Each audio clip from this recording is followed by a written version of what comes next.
50 million views. Who cares? You're listening to The Joe Cronin Show. The Joe Cronin Show. Hey guys, welcome into Out of Nowhere. Sorry for the late start, but XSplit was a fucking maniac. There was an XSplit up. This always happens on Out of Nowhere. There was an XSplit update. There was a Skype update then because of the XSplit update for me at least. And yeah, that was probably a 35-minute update that just didn't need to happen. And so because of that, I don't have any of my screens that I wanted loaded. I had all these other things I was going to do tonight, and I couldn't do any of them because I started this an hour early to get all this done, and then it didn't work out. But we're live on Twitch. We're live on YouTube. Eventually, the YouTube show is going to end, and we're going to be only live on Twitch. So make sure you guys jump over onto Twitch right now if you can. We'll be going back to YouTube eventually on Out of Nowhere, but just for the next 2 to 3 weeks while we push. Well, I take that back. Once we can go live on Joe Cronin Show again, we're going to do a return show over there, but you know what I mean. I don't know. I'm just trying to really get that partnership on Twitch. So if you guys like Twitch, jump over there and do the Twitch deal. Twitch.tv/Joe Cronin JCS. But if you just can't stand it for some reason and you want to stay on YouTube, then go ahead and stay on YouTube as well. But pretty cool updates for XSplit, though. I will say the update was cool because, I don't know, they're cool updates. I'm happy with them, but I'm just whatever. Donations are on. You guys can do that tonight. We got a few things coming up. King Thunder resubbing on Twitch for the 3rd month. Thank you, King Thunder. And I am here with Jake DeMarco and Connor from Kayfabe. What's up, guys? Ooh, I get the echo. That's awesome. Yeah, you do. 2 Sweet Pocket Aces also subscribed as we started the show, so thank you, Ching. Pocket Aces. I'm going to play that, by the way. It did alert me on that, 2 Sweet. So we'll hit you up for that. Also want to give a shout-out to, well, let me make sure that there hasn't been any new ones. Obviously, you guys are the ones that keep the show going, my show going, and all the shows. But I want to shout out to Dolphin on High, who just became a $5 patron. And we got a lot of fucking pledges going on here. We got Christopher Dupuis, Brendan Parker, Gorilla Strong, Rachel, all pledging $5 a month on Patreon. Thank you guys for that. And anyway, the first thing I wanted to talk about is we haven't heard from you, Connor, last week, and now that it's actually happened, the broken thing. I know that you've talked about this on your channel on YouTube a lot, on youtube.com/OKFaber, but what do you think's going on here? Because my thing is, that I liked what they did the other night. Did you like what they did on Raw? Yeah, well, I was kind of... I think a lot of us were watching the clock because we were like, okay, main event's coming up. Yep, it's over. We didn't think we weren't going to see shit. Because did you see Matt? Like, did you see Matt's tweet? He tweeted out like something about patience. Yes. I saw that. I'm like, maybe. And then literally they like, coming up next, we're going to take a look at Broken. Because I thought it was going to do like a recap of what happened. Because you know how something like, we're going to take an in-depth look. It's like, you're just going to show the same shit you just saw last week. You're not going to show us anything fucking new. Yeah. So I was like, okay. But then when they like the Bray Wyatt thing, I'm like, okay, where is this going? And as soon as we saw like the first cut and he saw him like laughing, and then like the weird, like, I don't even know what the fuck it's called, the setup that he has, the jacket. Oh, that vest thing that big. Yeah, I'm like, oh shit. He gave me the link to that place because when I saw him, I was like, man, those things are crazy. And he gave us the link, I remember, to the people that make those. Yeah, because they had knockoff ones coming, but he wanted to promote the actual, place that made it. How much did those go for? I think it was like $500. Yeah. Well, fucking Flair's robes, like there's replicas of those that go for like over 1,500, so that makes sense. Yeah. But as soon as I saw it, I was like, they're fucking doing this. They're actually gonna do this. And then I'm sure you probably heard this too, both of you guys, that Vince apparently is like really happy. He's like, go Matt, do your thing. I'm like, this is shocking that they're actually like just letting him finally fucking do this thing. Yeah, because even Dave Meltzer recently on his podcast said like, you know how Vince is with other people's gimmicks and stuff, and he's still like running that, like Meltzer's still speculating on that, like, oh, it's not going to go anywhere. It's going to be like, it's going to be like he gets to do it, but then he loses in the ring. And he gave an example now, and I listened to his whole podcast earlier. Now I can't remember the example he gave, but it was a great example of somebody. Oh, Goldust. He said like, oh, it's like Goldust. He comes out with those promos, but then he comes out there and just gets his ass kicked and that's over. But I don't think there's no way in their right mind. I don't think that's going to happen at all. I mean, Justin Barrasso from Sports Illustrated said that a contact within WWE reached out to inform SI that Hardy will be allowed a creative license by McMahon directly. Vince also sees opportunity within Hardy and the opportunity to cash in on a character that is already established. So he sees big bucks coming from Matt on this one, which fucking duh. No. I mean, we've been screaming this. We've been screaming this. I mean, I can remember ranting last year and saying like, oh my God, if he could just unleash this in the WWE, he would become the biggest superstar in wrestling. Especially with their, financial backing. I mean, we saw what the Hardys did with their own money with the Final Deletion. My God, imagine with, WWE pumping its funds into it. They have their own studio space, with WWE Studios where they create movies. They have their own lots, their own, anything and everything. They have their own CGI team and production team. My God, they could make some outlandish and incredible movies essentially out of this. Speaking of that, I think Matt just tweeted, it might have been today actually, I'm pretty sure it was today. He mentioned something along the lines of my something has infiltrated the lair of Wyatt. So maybe because Vanguard 1's Twitter's up again, and he's been mentioning him a lot on Twitter.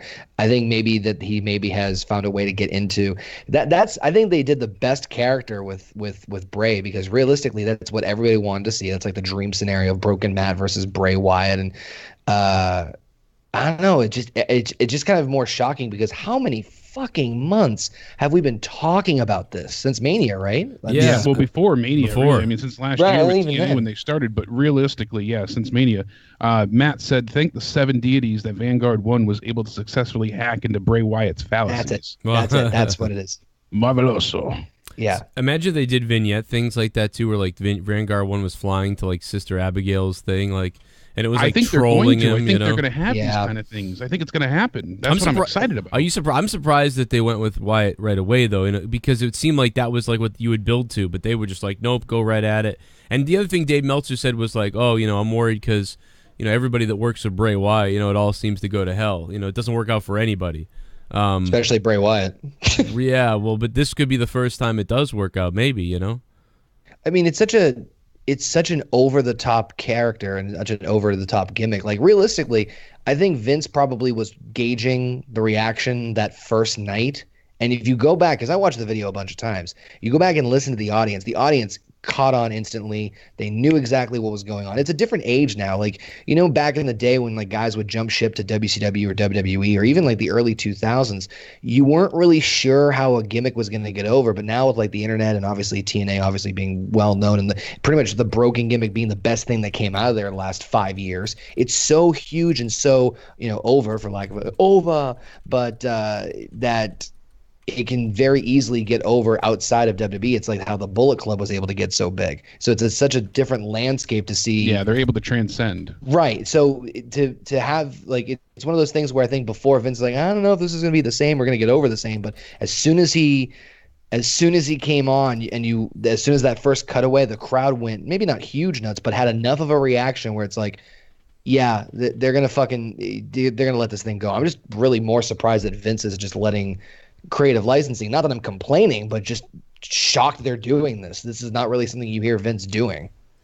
Yeah, but they, haven't they kind of in a way done a lot of this recently? Like, I know that the weird thing is what they seem to do though is they seem to surprise us that they're going to do something, but then never fully commit to it. Like, oh my God, they're going to call up all the women and they're going to have women like make they're going to have 2 women's titles.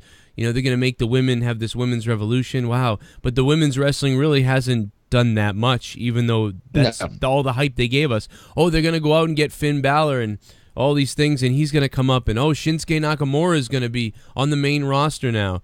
And all these things always, they happen, but they don't really happen. You know what I mean? So it's like skepticism here, like, okay, well. Of course. But I mean, the difference is Matt Hardy has, like, pull with the company, like, I mean, they went out, they knew what they were doing, they know about what he did, so I just can't believe that they would let this thing fade away, you know what I mean, and become obsolete. Obsolete. Or whatever. It's funny because I think there was some show or some podcast where they mentioned like hey, did people see Final Deletion? And there was a good group of WWE superstars who were watching Final Deletion when it happened. So if you're over they were all in the locker room. Jericho had people. Yeah. They were getting TVs out, and he was like, "You've got to see this. You've got to see this." And he was Right. showing it to people. And they were in Japan, I think, right? Like Beast in the East or something. Something, yeah. Wasn't some that the show story? I think they were over. I know they were overseas. It might have been the Beast in the East show, something like that. Yeah, I want to say it was Jericho had a viewing party, and they were like, "Oh, you've got to come see this." And then he would bring in the next batch because they were watching it on his laptop, and they would watch it like group by group, one by one. So, I mean, I think Vince has to understand that power, if nothing else. Like, yeah, there definitely is skepticism. No fucking doubt, because so many things in WWE that you thought were going to be these huge, extravagant, amazing things. Oh, my God. Like, I completely agree with what Joe's saying. But at the same time, if Vince if Vince is smart enough, and I say that with biggest air quotes possible, if he's smart enough to understand, hey, this shit is over, let's try to get that onto our content platform as much as possible, because that's going to draw people back. I also think that Vince would say something like, well, let's do it, but let's do it better.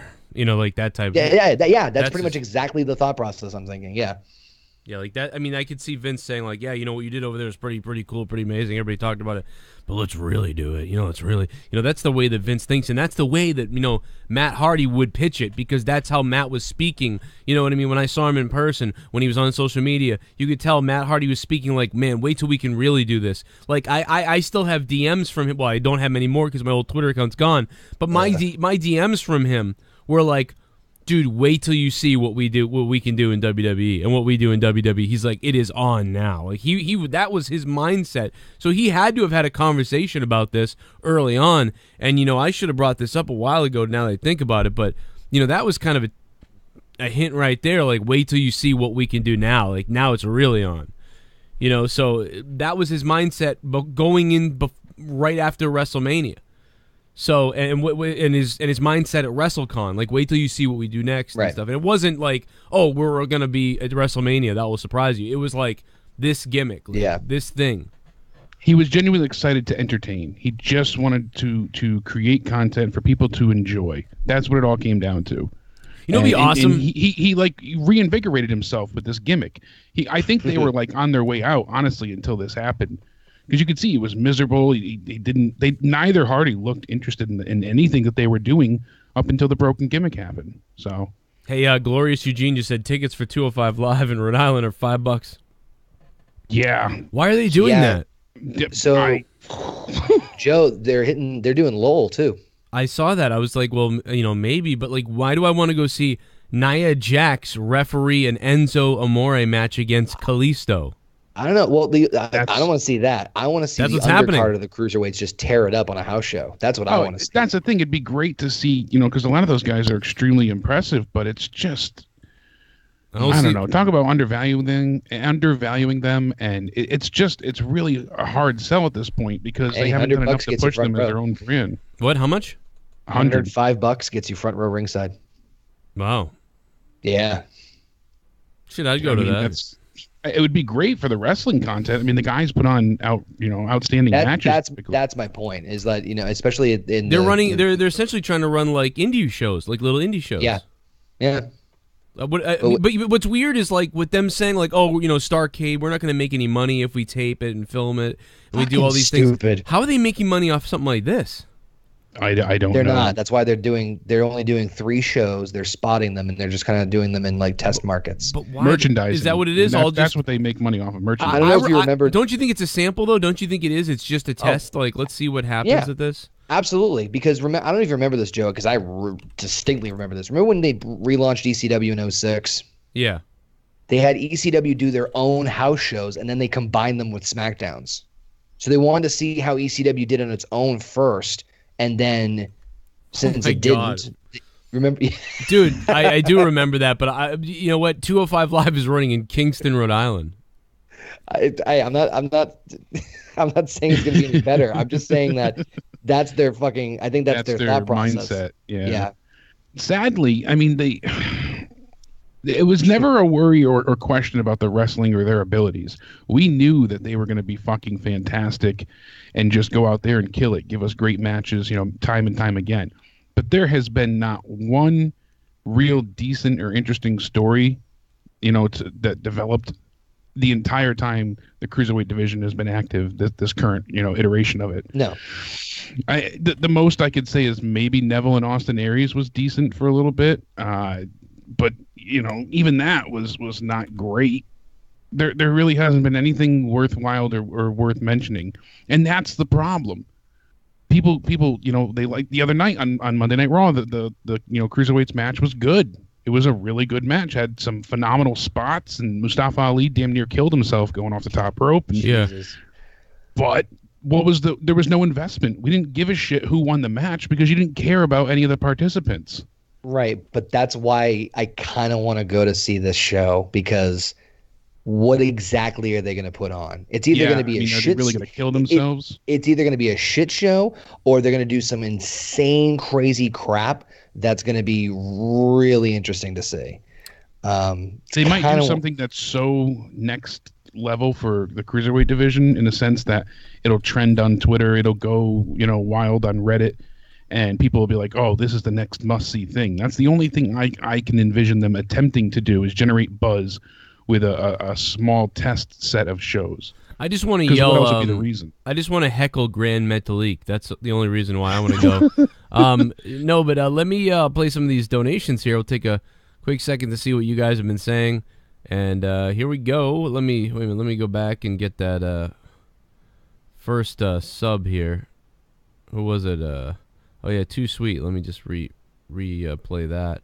Actually, you know what? I'm going to play them in 1 second. I'm going to go fix something real quick, and you guys can keep talking. I'll be right there. We'll play your donations in just about 4 minutes. I'll play these donations, guys. But you know what? The tickets go on sale tomorrow at 10 a.m. I got the pre-sale code. Oh, send it to me. You got it. What is it? What is it? 205? Probably. No, it's Enzo. It's 103. It's Zotrain. Zotrain. Oh God. Is it really? I mean, no. I genuinely want to go to the show just because it's like SmackDown, Raw, pay-per-view, but 205. It's like you're taking, like, for all intents and purposes, you're taking the fucking bottom of the barrel, and I'm like, yeah, it's a risk. What are you gonna do? Are you gonna like it's either gonna be a shit show, or it's gonna be just absolute craziness and insanity? And there's only 3 shows, so that's why I'm like, this could go either way. I think it'll be something worth watching, honestly. I mean, when Joe and I went to SmackDown last together in Uncasville at the casino, the best match of the night was Neville and who was it? Mustafa Ali. Yeah, that was awesome. They put on a clinic, an absolute classic, and there was barely anybody left in the crowd at that point. Jake, one of the other SmackDowns, I don't remember the one after that or before that when I was there myself. I don't remember which one it was. But Grand Metalik and Mustafa Ali, I think it was the one you and me were at.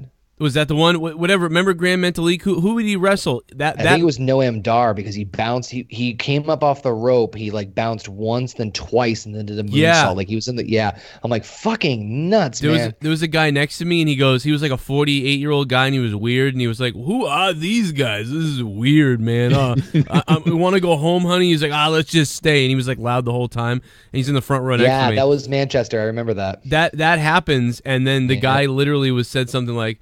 He's like, "Oh fuck, this is fucking sick!" Like, and he was like, "Fucking," it was crazy. Yeah, because the night we went, the crowd was the only thing they popped for pretty much all night. Well, the only thing they gave us to pop for was when Shane and AJ were fighting each other at that point. I thought they popped for the Usos too against Alpha, which is weird. They got loud for the Usos again, and then besides that was it. And then once we had this cruiserweight match, they you got a "This is awesome" chant. You got people really reinvigorated into wrestling. So. You probably bring some local guys too, because they're gonna fucking have like probably Oni and Biff Busick and whatnot up near our area. They'll probably pick up locals, and they might even be testing out their contract signings, their OVW style people, the ones that they have down at the Performance Center. Yeah, that actually just popped in my head. I'm assuming you guys didn't catch NXT this week. Tonight? I didn't yet, but I know what happened. I got the news. But there's one thing that I completely forgot to mention this on my review. There was another like little mini promo video for a new person coming in. Yeah, and I think it's Rockstar Spud. Do you see? I thought it was a spade thing. Yeah, Shayna Baszler, the Queen of Spades. I mean, it looked like a guy, but I don't know. Hard to say. But I think it might have been. I think it was Rockstar Spud. It very well could be. I immediately I only saw the image of the soon. I didn't see the person walking up. So when I saw that on Twitter, I'm like, oh, I saw the spades, and I was like, oh, but that makes sense with Spud too. I mean, it can go either which way, but I mean, they're both on their way up. Right. If they bring in like guys like that, I'm sure they could probably pad enough people from NXT to really bolster these 205 Live shows. I mean, if you really give them free fucking reign and just let them go, you could have some good stuff. But yeah, I mean, don't misunderstand me. I'm not there to clamor over, oh my God, we're going to see Enzo versus Kalisto with Nia Jax as ref. Shut up and take my money. No, I'll probably be in the parking lot ready to go. I don't want to see that, but... Yeah, a lot of people in the chat, it's Shayna Baszler, Oh, it is? I really think so as well, because once I saw the spades, she's the queen of spades, and they announced that Ronda Rousey today is like that much closer to signing. They're doing the finals of her contract. That surprised me. I thought she was just doing a one-time deal, but apparently it's now a full-time. No, she's doing a whole run. Ooh, that could wants be... to come back, The Rock apparently wants to do a few more dates himself, at least have one more match. We also have Sting saying that he wants to fight The Undertaker still, we're gearing up towards WrestleMania season. No, it's not going to happen, but we're gearing up towards WrestleMania season. So, all hands on deck for news and rumors at this point. But, I mean, it's certainly interesting, but I know the Ronda Rousey thing is absolutely confirmed. Yeah, so no, I knew that. That is a go for launch as far as that. That's really interesting because you think they'll put her in NXT? I don't think so. You know what? At first I said no, but now if Baszler is going to be there. Yeah, I mean they put them together as a team. Like what do they mean? Yeah, it would all kind of culminate in the 4 horsewomen versus the 4 horsewomen match. They can't put Ronda. They can't put Ronda in NXT. And I mean that with all due respect to the NXT people because she's such a big name outside of WWE. Oh, I mean, she's gigantic, but it could be a boost to bring eyes to NXT.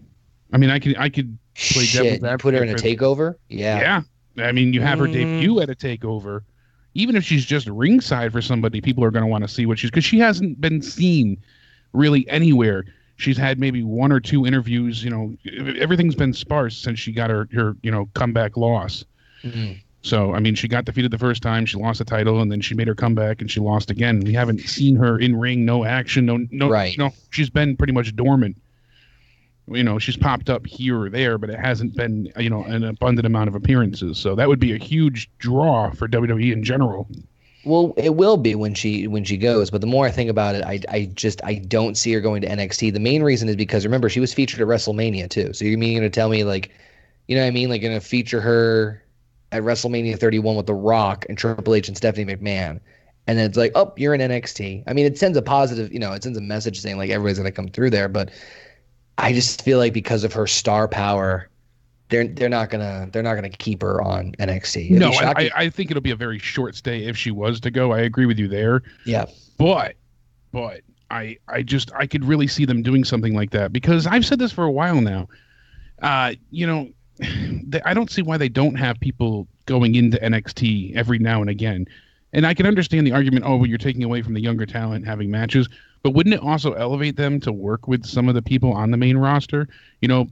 Back in the early days of NXT, you had a lot of stars coming down and challenging, and then, like the Shield came back at one point, things like that. You have people that left NXT go back to NXT even, and they can even do like alumni versus the new guard. And yeah, I was actually thinking about this because I think one of the reasons that NXT is really successful for numerous reasons, but one of them is something like it's an old territory booking style in terms of the people go up the ladder and then they graduate or they leave NXT. Yeah. So it's always fresh. No one's really, to the best of my knowledge, I think Tyler Breeze might be the only exception to this where there was never someone who was there long enough to be stale. Like they always had something they were doing, or they were always. Yeah, that's pretty much true. Like once they started to wind down, they shipped them out. So right, so they always move like they move like this. So it was always like NXT Championship or graduation. No one ever won. The only you could argue Sami Zayn but he was only around to like do that match with Nakamura and then he was out. People like won the NXT title, carried the brand, and then they were off. Yeah, they graduated, like you said. That's a great way to which is an old territory way. Yeah. They used to do that in the territories where you'd work a territory, work the championship, and then you'd either go down the card or you would move out of the territory. So I think that's one of the reasons why NXT is so successful, because you see guys like Finn and Nakamura, and I was thinking about, I'm like, why the fuck are they still not over? Why aren't they getting the same success? It's like, well, they went to the top, and then they just kind of went down, and they're just kind of like floating around like turds in a punch bowl. Yeah, exactly. They didn't get a chance to be built back up. How Joe feels about Nakamura is how I feel about Finn. Joe isn't crazy about, Finn Balor in his current state. And I'm not crazy about his current state either, but I'm a huge proponent of his. I really like Finn. And it's so disheartening. I put it this way. Last night I was miserable, so I didn't watch SmackDown. So I said before we started this, I'm like, let me watch SmackDown quick. And I went through it, and I literally watched 6 minutes. I would have tried to save you to tell you don't watch that. Yeah. I saw the title of your review and I'm like, it was bad, but maybe Joe was just harsh on it. Let me see. What the fuck? My God. But Nakamura at the end coming out to save Randy Orton. Like, what does that do for him? I went on a rant about that on my review. I said, it's so misguided. It's such a lackluster attempt at getting him to be a face for no reason. Why is he helping Orton? Exactly. No one. I have no explanation, because they think it doesn't benefit him at all. They see it as like let's get Orton to help get Shinsuke over, but they're dumb, because really what you need to get Shinsuke over is his character. Exactly. Shinsuke and Finn and Bobby Roode did not need anyone else to get them over. Their entrances were enough. Then you give them a mic and you let the talent in the ring do the rest of the talking. I was at Dallas for when Nakamura debuted, and the whole crowd was chanting "Holy shit" before he even got in the fucking ring, because his reputation in Japan carried over, and they showcased the importance of his reputation and why it's such a big fucking deal that he's coming to NXT, as opposed to him coming up to SmackDown like, oh yeah, by the way, he's NXT champion. The fuck? Yeah, you're not gonna like the mystique, the aura, the presence, the matches this guy's has, the reputation. Like, there's so many reasons aside from his ability and his character of why Nakamura coming to WWE and the push that he got in NXT alone is a huge fucking deal. Because let's face it, no one from Japan's ever gotten to the heights that he's had, at least at this point in time, if you really think about it. And you're just gonna gloss that over and like, oh yeah, you're just another babyface on SmackDown. Like, fucking God. Yeah, he's getting lost, and it's like they're not putting any effort into it. But let me hit up these donations now. But yeah, they're just not putting enough effort into this bitch. All right, let's see what happens here. Oh shit, heard that. There's King Thunder. Oh, you heard that? Yeah, we heard everything all night so far. Oh, so maybe the update for Skype is working. Yeah, when you said let's test this, it didn't work. Then we heard the intro song, so at least I did. Holy shit! Maybe they fixed it. Oh my god! I mean, there's a bunch of new. There's all these audio updates to it, so maybe that's what did it. Maybe King Thunder subscribe. It's a little softer, but I do hear it. Yeah. Okay. By the way, Joe, I meant to mention, love the new background. Thank you. Leah did it. Very nice. It took her professional. She told me every time someone says something, I have to say that Leah did it because that sounds really familiar. $20. You don't like my light up butt plugs, Connor? I do, but I like them inside. That way I can see what you ate for lunch. Dick's out, says Mellow Yellow. What's up, Mellow Yellow?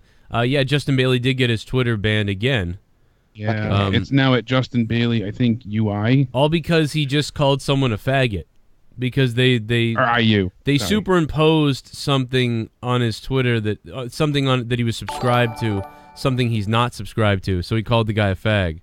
Then he got banned by the guy. Thank you, Glorious Eugene, for subscribing as well. So that just, it just shows you how fucking retarded people are and how gay as fuck Twitter is. Twitter can go fuck itself, dude. I can't wait for something else to come out. Like, what a joke.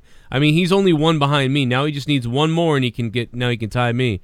I don't fucking know. I told him not to tweet that shit out. I told him, like, don't even tweet stuff. I'm like, don't even do it, because it will go away. And he's like, whatever. So, all right. Well, you lost it now. Jesus. But he's pissed. But I'm like, wait till they IP ban you like they've done to me. I could understand if you're threatening someone or harm, physical harm to their, a person or their family. But to say like, oh, you're a fag, oh, you're an asshole, it just, It baffles me that we're at that level. Yep. That's what everybody does. Online Persona says Broken Matt versus Transgender Bray, WrestleMania 34. Sister Abba Bray? I'd be up for that. Could happen. Gay I Wyatt. have a early morning. Good night, all. Joe is God and Jake is my spirit animal.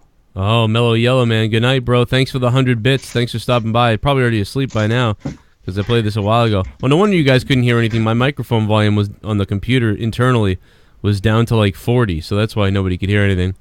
But you probably hear it a little bit better now. Although we're just waiting on the next one to play. If you guys want to donate, they'll pop up. I'll leave it on now since you guys can hear it. Oh, yeah. We'll see when the next one pops up because now I don't hear anything. Yep. Now we don't hear it. Now you don't hear it? I am Oh, fucking skeptical, but I hope it works. I don't trust Vince I anymore. mean, at least they can see it. I want to be #woken. Gonna be Woken. JP Baker 91. Thanks for the $5. Get woke. Get woke. Stay woke. It's like the new Mojo Rawley, man. Yeah. What was that bullshit? I was fucking pumped for that, to be honest with you. I was getting sick of the hype bros. Yeah, that was my totally favorite. honest with for you. 2 years.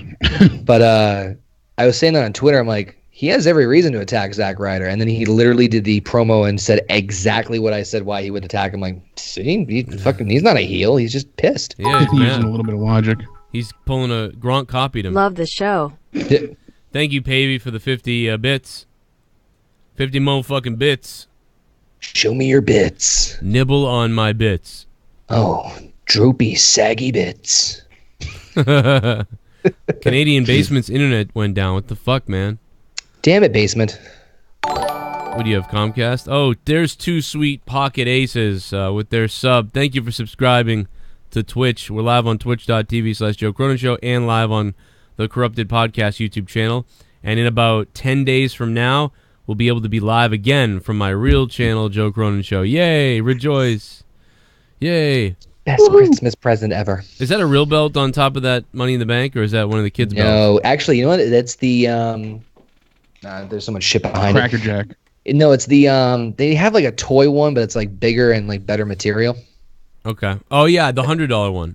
Yeah, that's it. That's that one. Yeah, Not I saw bad, that. actually. I was like, that's so cool because it looks like it's like replica of the size, but without, having to Exactly. pay fucking $300, $400. I think they just did the women's, and I think they're coming out with the Universal soon. I might snag the Universal, but I don't know. We got to monetize this title coming here any day now. Oh, yeah, that's going to be awesome. It's gonna be nuts, Ooh. man. We gotta figure out the bracket system though. But I think we're gonna crown the first champion. Whenever it comes, if it comes tomorrow or if it comes next week, whatever monetize that this is coming up, we'll crown it that night. So whoever wins is gonna get the belt. And Wait, you already ordered the belt's made and it's on its way? Oh, it's already made. Yeah, it's already coming. Ooh, I cannot wait to see that thing. It's going to be awesome. Breaking news right here. And so whoever wins the title that night on Monetize This, just is going to be the champion there for at least, I think I'm thinking about doing 9 weeks. Every 9 weeks, we Put the belt on the line. yeah, the 9 winners, you know what I mean? Like basically, I think that's what we're going to do. But you know what, Connor, that would be interesting if we didn't do that, if we didn't add up 9 weeks of champions, and instead we just said, the belt is on the line again in 30 days at that Monetize This. So Yeah. a couple Monetize This is off, and then. Yeah, every fourth monetize this.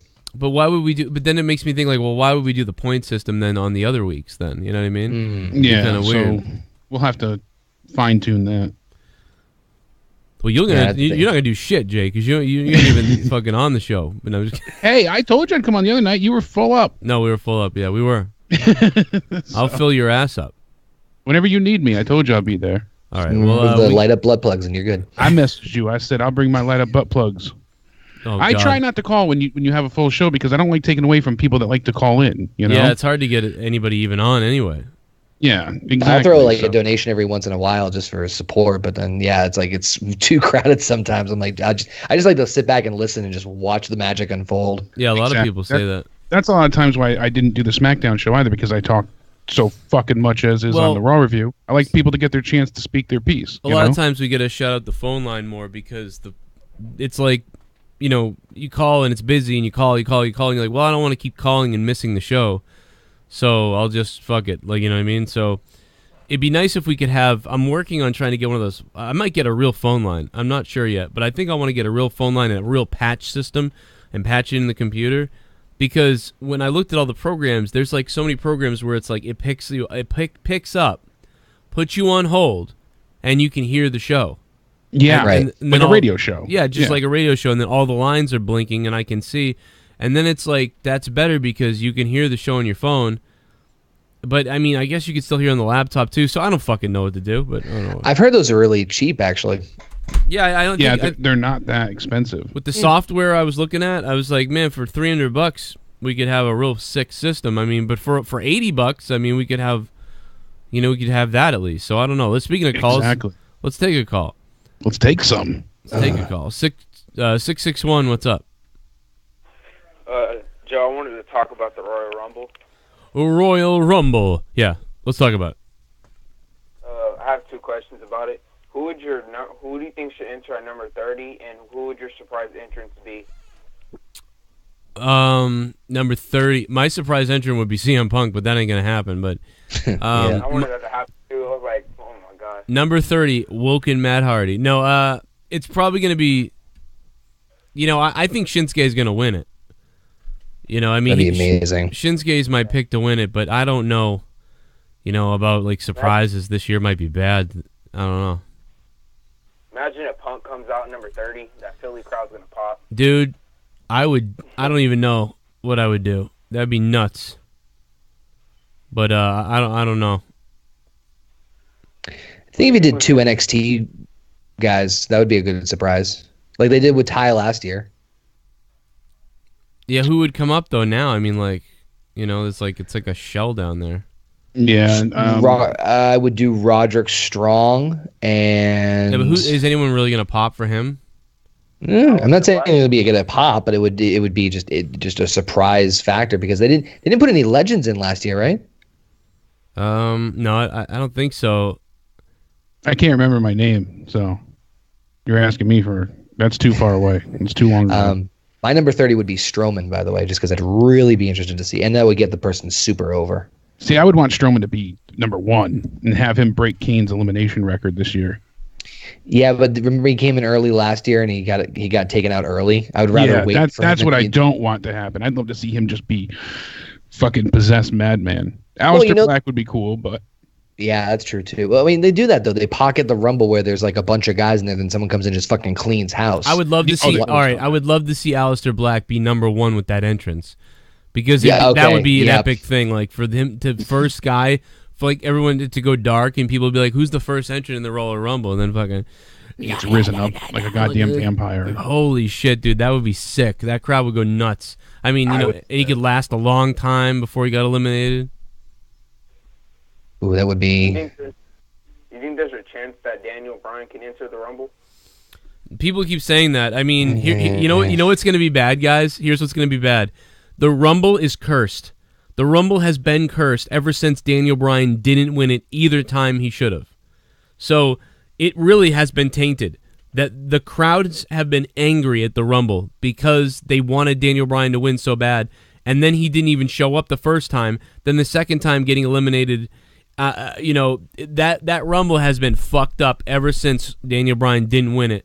So if people start this rumor and start thinking that Daniel Bryan's going to show up, oh my God, we're going to have another, like mob.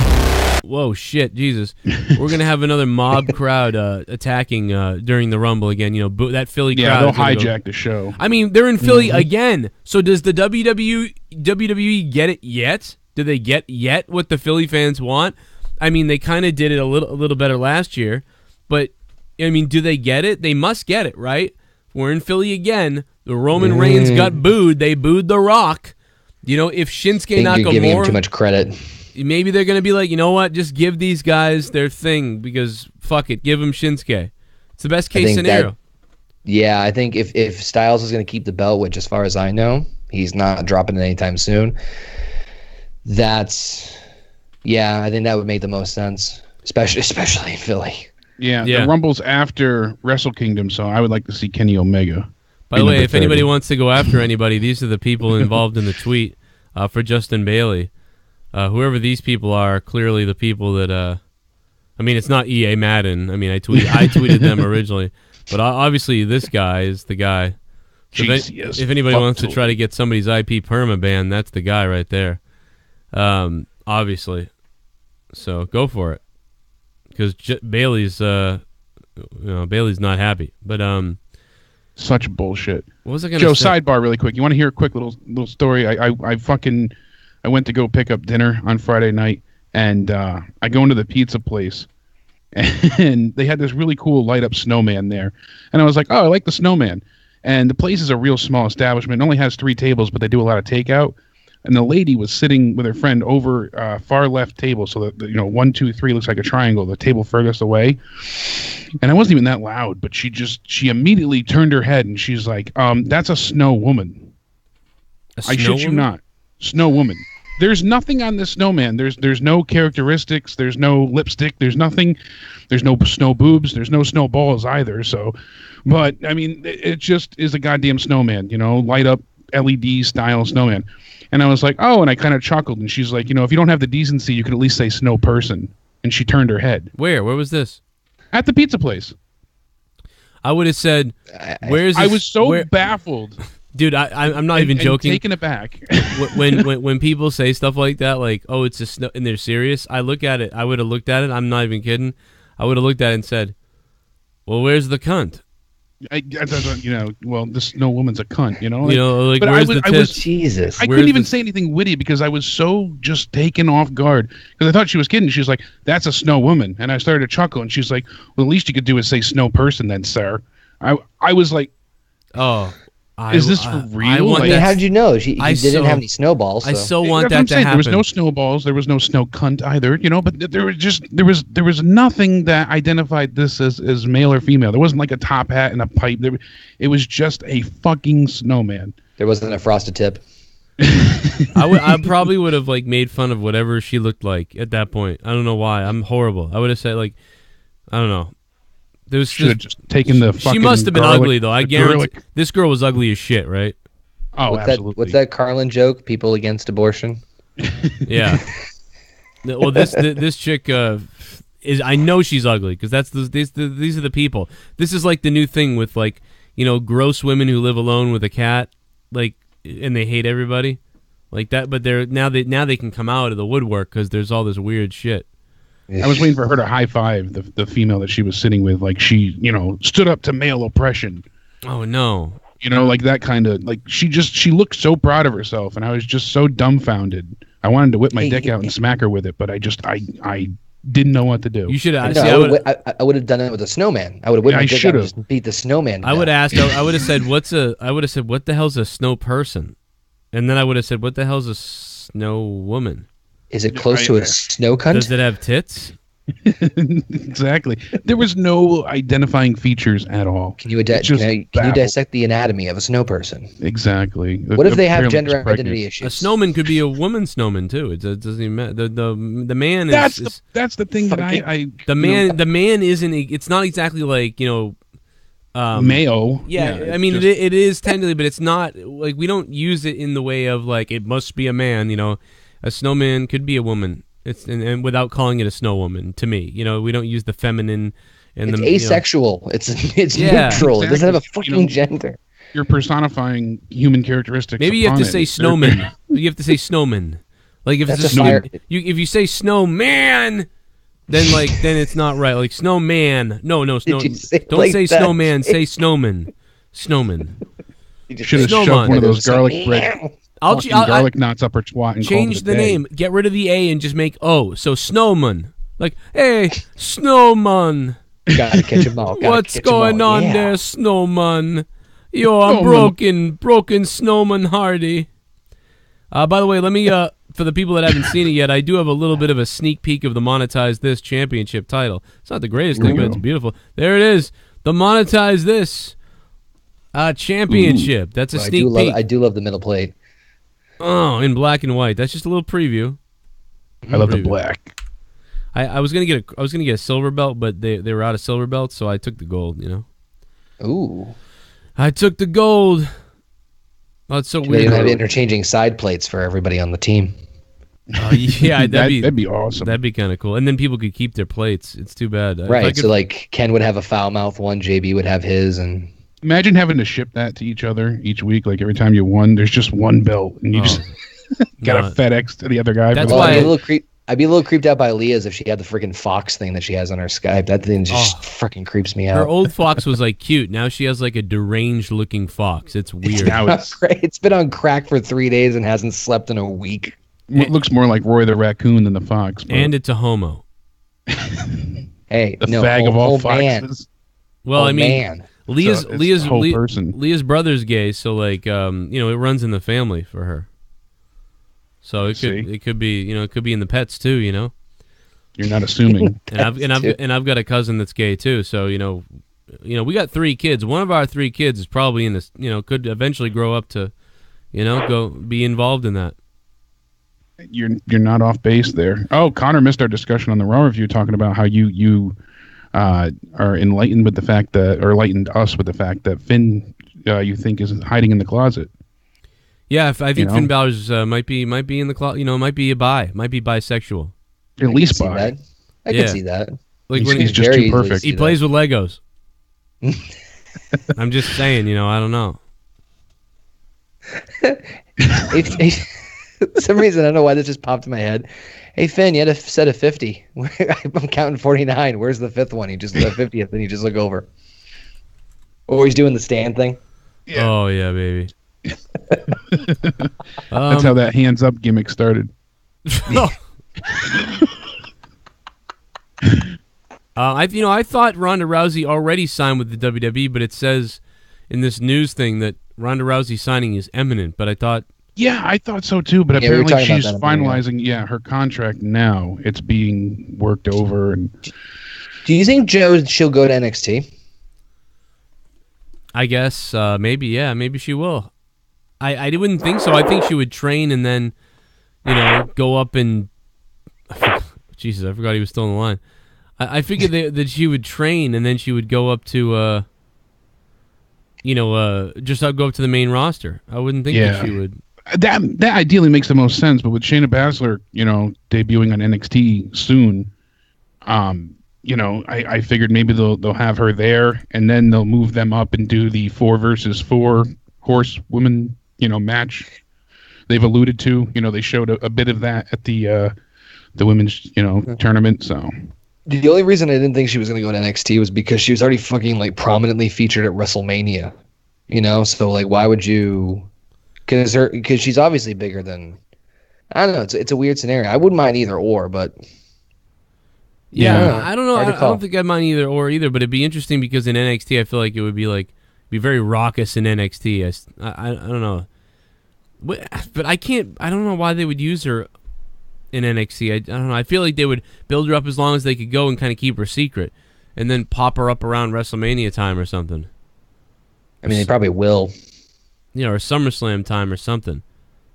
No, they would do WrestleMania because originally they said they were going to do the 4 horsewomen thing at Survivor Series because that's why they had the fucking Mae Young Classic and all that. But they said they wanted to wait and they'd rather get the bigger payoff at WrestleMania because of bigger eyes and more money and blah blah blah, which makes sense. It just I don't think they would wait till SummerSlam. I think they'd pull the trigger at Mania. So I wouldn't be surprised if that was one of the matches. Did I get everything here right? Okay, yeah. So I got everything I wanted here. Let me just see. There's something else. Jake, you got anything? Because I'm trying to find mine. Yeah, no. I mean, we got Clash of Champions coming Sunday. 2 weeks and the 17th, and I don't know. I'm in Boston. I don't want to go to that. Yeah, no. I hate that fucking that card sucks. It's got shit show written all over it. The tag title match is legitimately the only thing I'm interested in. But we've seen it so many times in Usos and New Day. I thought they were done facing each other. Now we got, Shelton Benjamin and Gable, so the new American Alpha, and then Rusev and Aiden English. Well, that they have no shot. I doubt they're going to send the titles with Gable and Benjamin.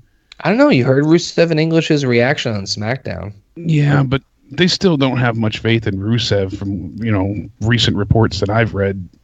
Which is a travesty because it's an unfortunate scenario, but fucking if I were them, that's what I would do to get the belt off Usos without having them lose the belts, if that makes any sense.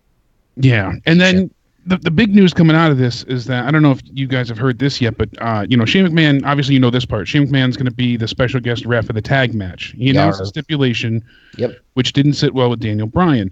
They said that it's Baron Corbin and Bobby Roode versus Dolph Ziggler in a triple threat. We got Flair and Natalya in the Lumberjack, the tag team championship match, and then AJ and Jinder for the WWE championship. And the main event is going to be Kevin Owens and Sami Zayn versus Orton and Nakamura. So Shane said that if Owens and Zayn loses, they're going to be fired from the WWE, not just SmackDown. Right.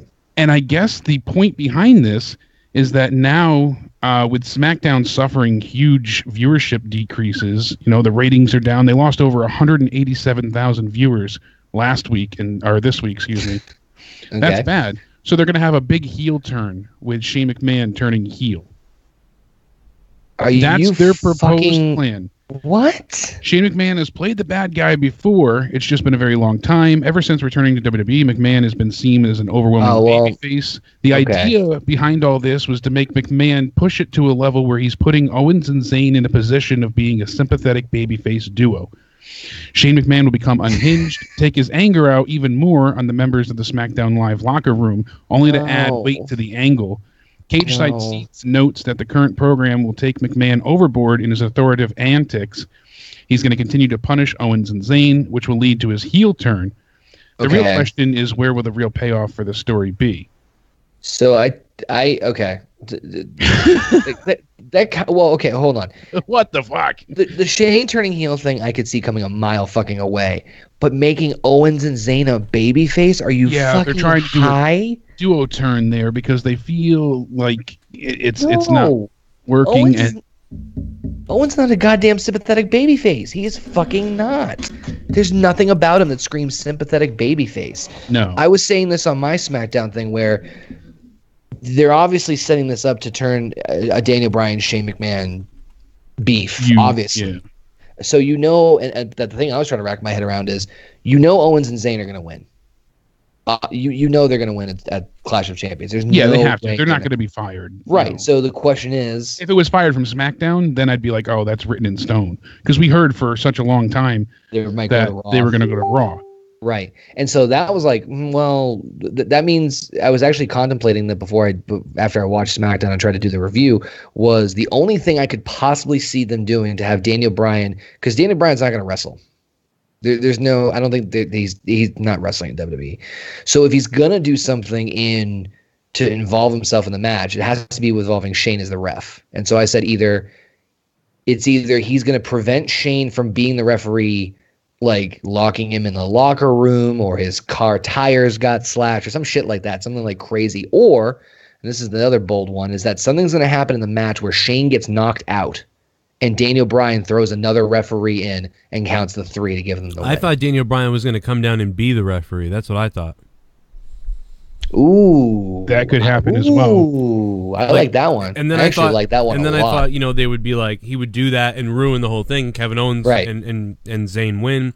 But there's no way you're making fucking Owens and Zayn Zayn, yeah, but Owens, he's not a fucking sympathetic babyface.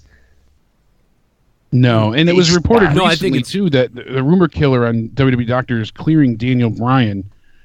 Meltzer said as a few days ago, WWE had not cleared him. I wish people would quit reading conspiracies into this. Dr. Joseph Maroon is in charge of WWE Medical. He believes it is not healthy. He is not healthy to wrestle. Many others have similarly not been cleared. Edge, Foley. The doctor, not Vince, will Have make you seen that decision. RVD is not cleared now? They won't clear RVD. Yeah, that he wanted to make a return, to come back as well, and now they're saying he's not cleared to wrestle as well. So, what do they know? What do they know about head injuries that all these other doctors don't know? What the hell is going on? Apparently, they're not only psychic, but some form of metahuman that they could see through, see through skin and into the soul. They could also see the future. Yeah, I mean, I thought, Daniel Bryan runs down, he makes it, he takes over and does what needs to be done, as he would say. And then he might even start being like, you're drunk with power, at this point, Shane. That's the type of thing that I'm supposed to be the general manager, and you never let me do that, and you're just doing whatever you want to do. And, he's just going to take that opposition. And is that to get rid of him, to get him off SmackDown, I would assume? Yeah.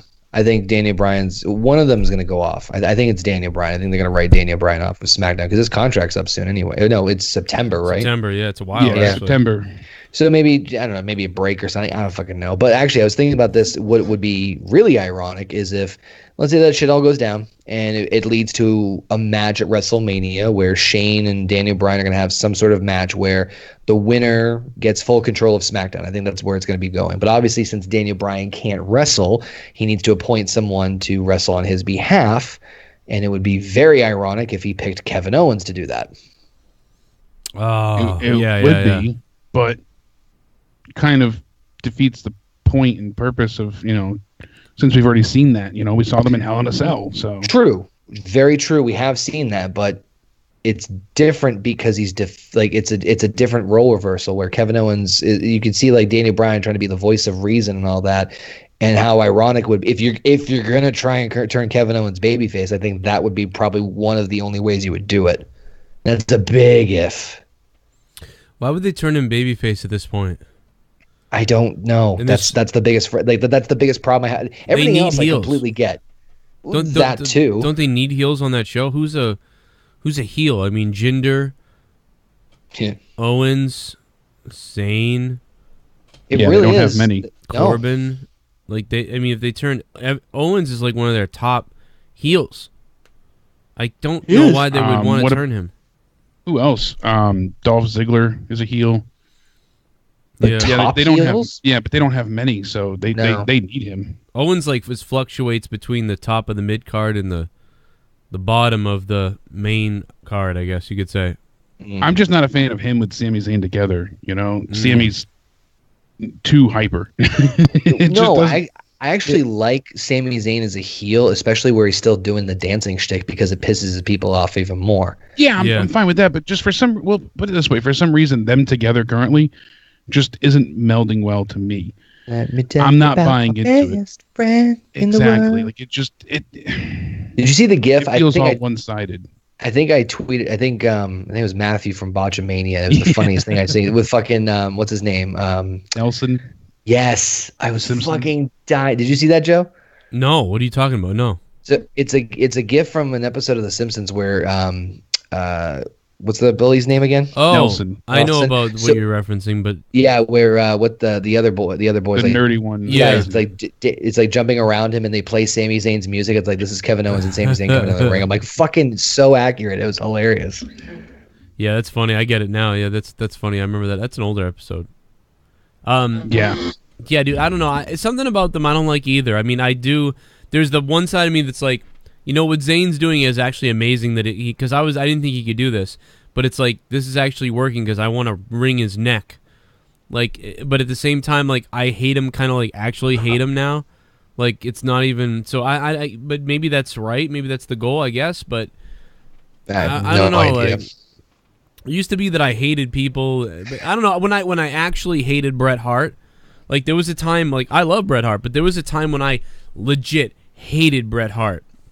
I hated those Canadian fans, and I hated Bret Hart back when he was doing the American thing, like your country sucks. Like, dude, I legitimately was in on that. Like, I was like, fuck this guy, fuck your dumb flag, and what the fuck with this Canada shit. Like, and it irritated the shit out of me back in '97. Like, I was enraged and angry. Like, I fucking hated that, and I was like, how can these fans not like Stone Cold? And that made me hate them. Like I was like I liked Bret Hart, you know what I mean? I had his glasses and t-shirt years ago, but I was like, man, Stone Cold's the shit, and how could you not see that Bret Hart's like a shithead now? And I'm like, these fans are cheering for him just because he's from Canada? Fuck this place. And I was like angry, dude. So I'm like, I'm criticizing, saying, I actually really don't like Sami Zayn, but again, maybe that again is a great thing. That I actually want to choke Sami Zayn. That's awesome, I guess. Right? Yeah, but Sami Zayn, I don't know. This is just to me. I just don't like them together right now. I feel like it's so one-sided and self-serving only for Sami. I don't know why Kevin would put up with it. Especially when he's abolished their friendship previously. Yeah, and then Zayn has already seen him turn on Jericho. Exactly. So it baffles me as to why either man would trust the other. Yeah, it's dumb. It was okay when Owens benefited from Zayn's interference at Hell in a Cell, and there was a reason to why he would keep him around. It was important. It caused him to win. But now there's no up. It's just keeping him down. Now he's getting handcuffed to a turnbuckle and getting put in a tag match where he could be fired. And it seems like let me get rid of Zayn. Causing him more problems. Yeah, they're dragging their knuckles. You can tell they are creatively. They're just dragging their knuckles with this thing until they get to WrestleMania or at least the Rumble. Yeah, they're really going too slow with this. They've been doing it since Hell in a Cell. It's like, well, shit, Sammy. I think they turned Sammy heel because realistically, A, they weren't doing anything with him, and B, they did need more heels, like we just said. You leave Sami Zayn alone as a babyface, you really didn't have anything else for him to going on SmackDown. And yeah, the pairing of him with Owens does make really not a hell of a lot of sense considering the backstory. And this is the last time we're going to see Sammy and Kevin Owens fight. Bullshit. Like that, we've never heard that before. But I think they're just fucking dragging their knuckles at this point just to get to WrestleMania. I don't know if that means Sammy and Kevin again at Mania or what it is, but you can just tell they're just trying to like the writing on SmackDown. You can just very well tell they're just trying to just another week. Get week to week. Sometimes they're writing segment to segment, not even hour to hour anymore. It feels like, and that's one of my biggest complaints at this current point in time. I look back. And people are like, oh, the Attitude Era. You're looking at it with rose-colored glasses. It's tinted. You're not, thinking clearly. I went back and I picked a few just random Raw episodes. And one of the things that I always noticed that even when it was the Road Dogg feuding with, even when you go down to the lowest of the low card, European Championship match with D'Lo Brown, there was a story. Yep. Everybody had a story. Everybody had a purpose. Rarely, it did happen. I'm not saying it didn't, but rarely did you see things thrown together. Like a match for the sake of a match. Exactly. Occasionally there would be like a dream feud scenario or something would happen being a byproduct of an injury but for the most part, they knew what they were doing 3 weeks out. Now, it also happened to be because they were recording a lot of shows ahead of time that they had to know, well, if we're taping this Raw and then this one's going to be live, they have to sync up with each other. So we have to know, 3 weeks in advance what's going to happen here because that's going to be recorded ahead of time. Okay, that's all well and good. But nowadays, you don't have any long-term booking. And that's the problem. It shows. That's what makes the product boring and lackluster. And that's the huge issue. D'Lo. D'Lo, let me tell you, D'Lo. We're going to put a chest protector on you, bro. Bro, you're going to wear this chest protector, D'Lo. You're going to go out there and you're going to sniff Val Venus's penis, D'Lo, okay? Let me tell you, it's going to be awesome. It's going to be amazing. And I'm going to go sniff a girl's vagina. He's on social media now, isn't he? Val Venus? D'Lo? Yeah. No. Oh, D'Lo? Russo. Oh, Russo? Yeah. Yeah, I heard he's quitting social media altogether. He's only doing Gmail and the brand. That's it. No Twitter, no nothing. No way. Really? I shit you not. Why? Go check out his Twitter handle. Because Ryan Satan fucking called him a womanizer or whatever it was. I think he's just sick of the bullshit, which I don't blame him in some regards, but yeah, it is all bullshit. We all got to take a break, but yeah, whatever. Jesus Christ! Check out this, man. I got this fucking. Speaking of goddamn the brand, I got this shit. Check this out. Subscribe to the joke. Oh, can you hear that? Mm-mm. Oh, you can't even hear it. Never mind. I had a great cut. All right. Well, oh no. Okay. Never mind. I thought I unpaused the fucking. There we go. Get the donations paused. So there we go. If you guys want to donate, the link is in the description box down below. For the donation link, they'll pop up automatically. And then on the right side, if you want, there's a $sign on YouTube. You can do the super chat. Either way you want to do it, either way it works. We're live on Twitch and on YouTube. I mean, Dolphin, what's up, man? Thanks for the Patreon. I appreciate that. I just read what you said, and that's cool of me, man. Take your pants off, Dolphin. Estat Dalla and Turpa, they made great points. The fact that you remember the mid-card storylines and, the fact that Val Venus, choppy, yo, pee, things like that, you hold on to. Yeah. The stupid things and the funny things and even the bad stuff. You remember it. It stands out. I don't remember really anything that happened on SmackDown. Granted, I fast-forwarded through it and watched about 6 minutes total. But Raw, I watched all 3 hours. I have to sit here and struggle to think, all right, what happened? How did it open? Oh, it was Roman and Jason. All right, you know, and you have to go back. I watched this episode of Raw 3 weeks ago, and I can recall everything. I mean, that's bad.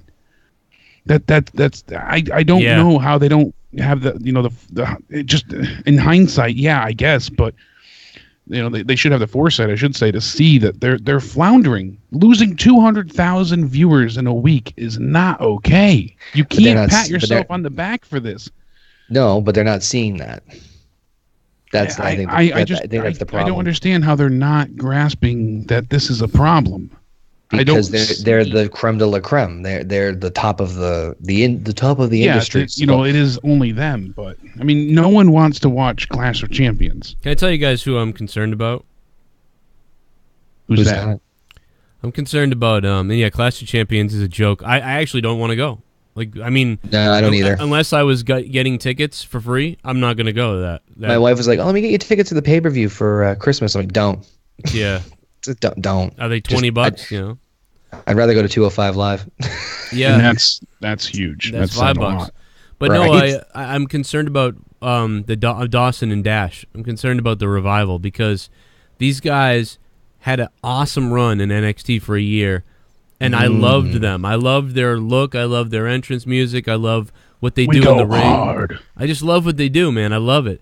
And you know, for them to get the call up and then this injury to happen, if something else happens... Well, it's 2 injuries, remember? Yeah, you're right. The other injury, and then they were finally ready to go, and then bam. So, I mean, dude, if something else happens, like... I mean, don't you think, like, there's a real risk to be injured again because of how they've got to be thinking that the minute they wrestle again together, it's like, be careful, like, they're not going to be able to live to the level that they were because they're going to be so concerned with hurting themselves. Well, Dawson, what was it? Dawson was the one who got his wire. It was Dash. Dash had his jaw broken, and then Dawson was the one who had the leg injury or knee injury. Oh, bicep. It was way the fuck off. Yeah, it was like a right shoulder bicep. But I mean, the tag team divisions on Raw is getting a little stale, so I think maybe the timing's just right. Jeff's not around. Matt's doing the whole broken thing. We keep seeing the same matches with Cesaro and shit. It's like, there it is again. So if you put the revival with Shazamus, or whatever the hell you want to call him, Cesaro and Sheamus at the bar, you can get some really good shit with them. So yeah, I get your concern and your worry, but like at the same time, they come back really strong. They could have some really good matches. Imagine them winning the belts at Mania. The revival? Yeah. That would be great. I mean, Dawson's been out of action since August, right? With the right bicep injury.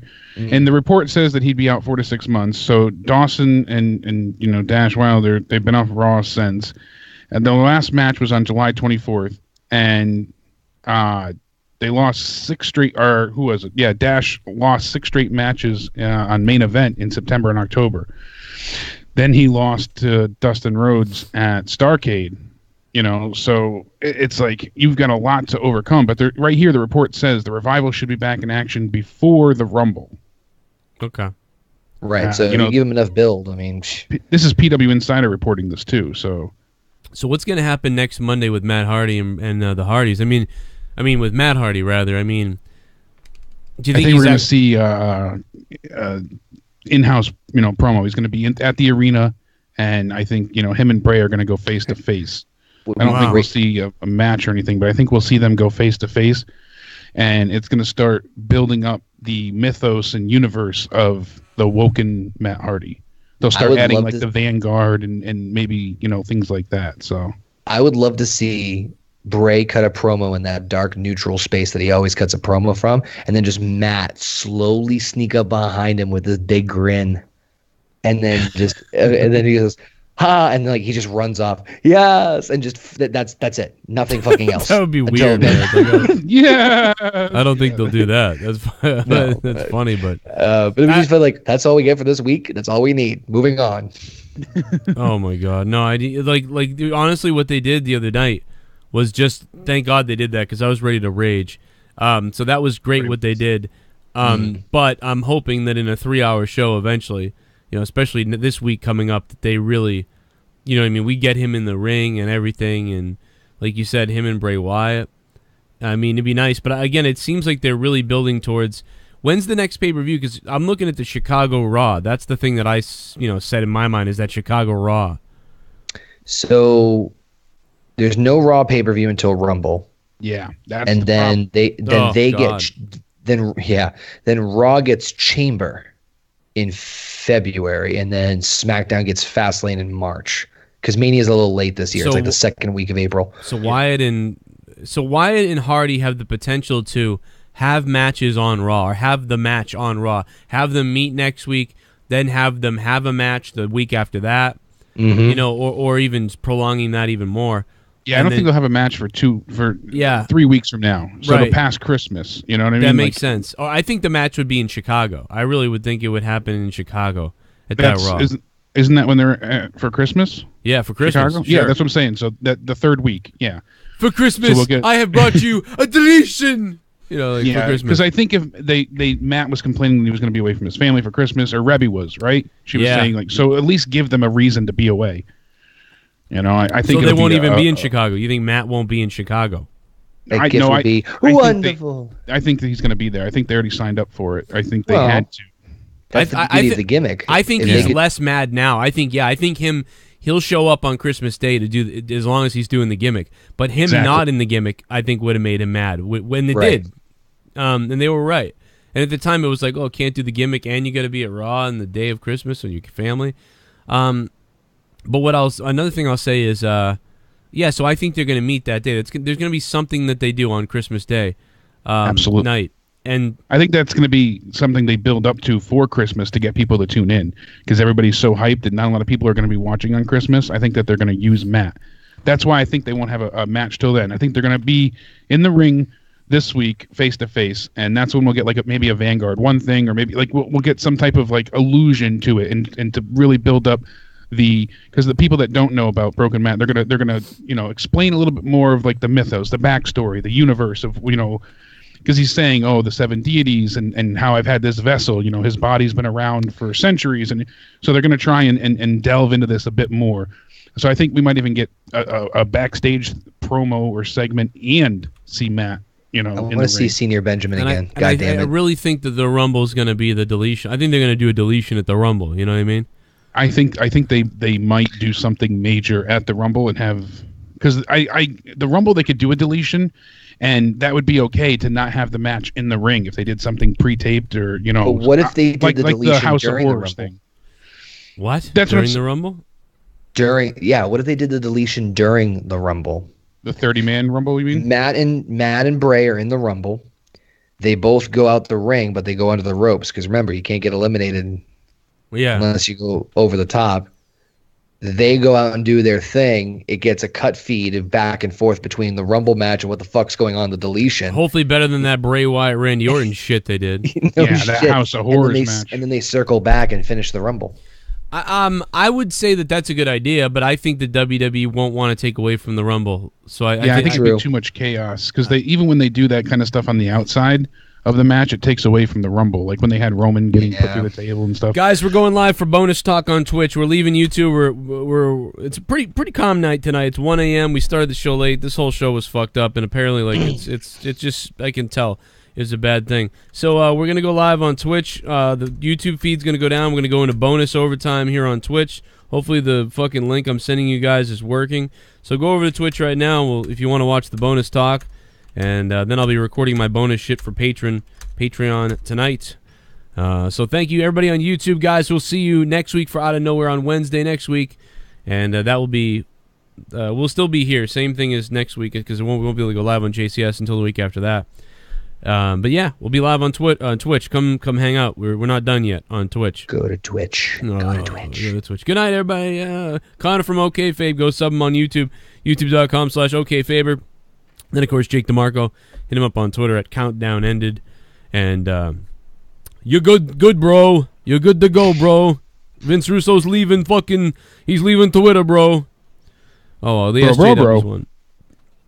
It was Ryan Satin telling him his daughter sucks and everything.